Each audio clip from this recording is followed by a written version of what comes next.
Welcome to Tiger Field on the campus of Klein Collins High School, where the Tigers host rival Klein Oak Panthers in a District 13 5A contest.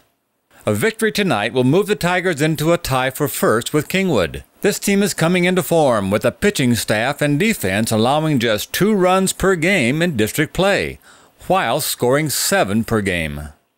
And that makes a tough assignment for the Panthers, who are chasing a playoff berth in one of the state's most competitive districts. 6 teams are among the top 25 in the Houston area, yet only 4 can go to postseason, so every game is critical. Austin Boyle gets a starting nod for the Tigers, hoping to duplicate Jarvis's 3-hit shutout on Tuesday. And Colin Snyder greeted his first pitch with an opposite field hit into the hole in left. And Snyder's speed carries him into second with a stand-up double. But Boyles took care of business, closing the inning with a nasty curve to Robert Malinowski and stranding Snyder at third. The Panthers gave the ball to Nolan Bond to tame the Tigers and keep in touch with the Tascasita and Klein for 4th place. But the second inning was troublesome as Jason Helms' bouncer to third got away from Saul D'Alba, and the leadoff batter was on base. Angel De La Fuente gave D'Alba another chance, and they got Helms at second, but the throw to first was too late, and De La Fuente remained on base. But Peyton Yost worked Bond for a free pass, and the Tigers had 2 on base early. Then Bond got too close to Christopher Suarez and hit him in the arm. But the home plate umpire called him back. And then, after conferring with the infield ump, waved him on the first to load the bases. And with 2 out, Bond walked Jacob Rodriguez, forcing De La Fuente across the plate, as the Tigers go up 1-0 without a base hit.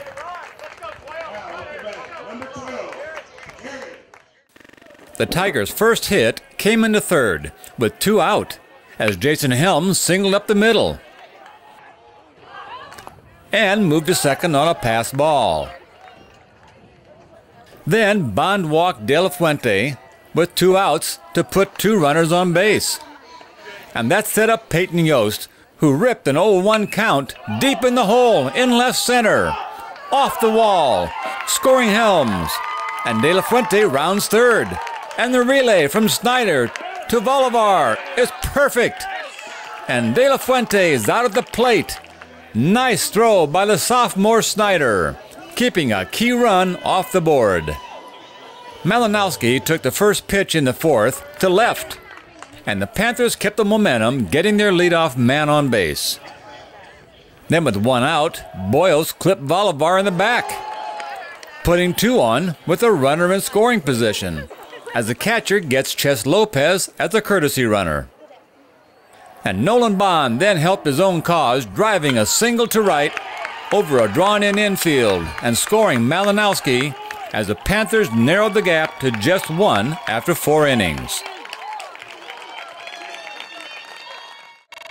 In the 5th inning, Boyles found his groove against the top of the order, striking out Snyder.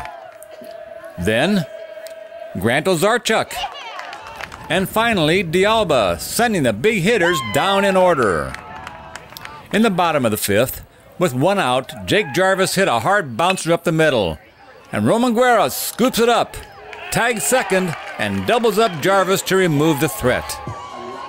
But Joel Rodriguez rips a fastball deep to center that bounces off the wall and uses his speed to get to second for a stand-up double. So Bond just needed to send Helms down. But Helms blasts one to the opposite field, high, catching the wind. And light him up, Jason. Put 2 big ones on the board. A 2-run homer off the sign and left. And the Tigers have some insurance heading into the 6th. Broyles was still grooving it since last inning and duplicated his efforts, sending 3 more down on strikes. Here, Garrett Scott swings awkwardly at a fastball and injures his leg. He was replaced by Ches Lopez, but Lopez was no match for the streaking Broyles, who was painting the corners. 2 down. And then Broyles pulled the trigger on Bolivar for his 6th straight strikeout.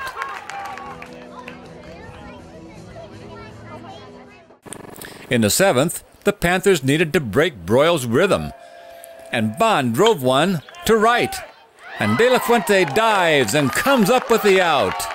Nice defensive effort for the first baseman. And that was enough for Broyles as he finished strong with 2 more strikeouts, making 8 of the last 9 hitters fanning. And Broyles just getting stronger, finishing with 10 Ks on the night, as the Tigers move into a tie for first with back-to-back 3-hit pitching performances. Austin Boyles pitched extremely well. We're extremely, happy with him. He's a junior for us, and he stepped up to that number 2 role behind Jake. And he was on the night. And nobody was going to hit him. So great performance for him, and we're proud of him. Great kid. Tonight was our best game that we played all year. Just overall pitching performance. We've been pitching very solid all year, and we were very happy with the ABs. At the plate, we just competed. We never gave in on one pitch. Defensively, we made some plays. We had one mistake, but we didn't let it affect us and carry over. So hopefully, we build from here and keep it going. If we string some games like this together, we're going to be tough to beat.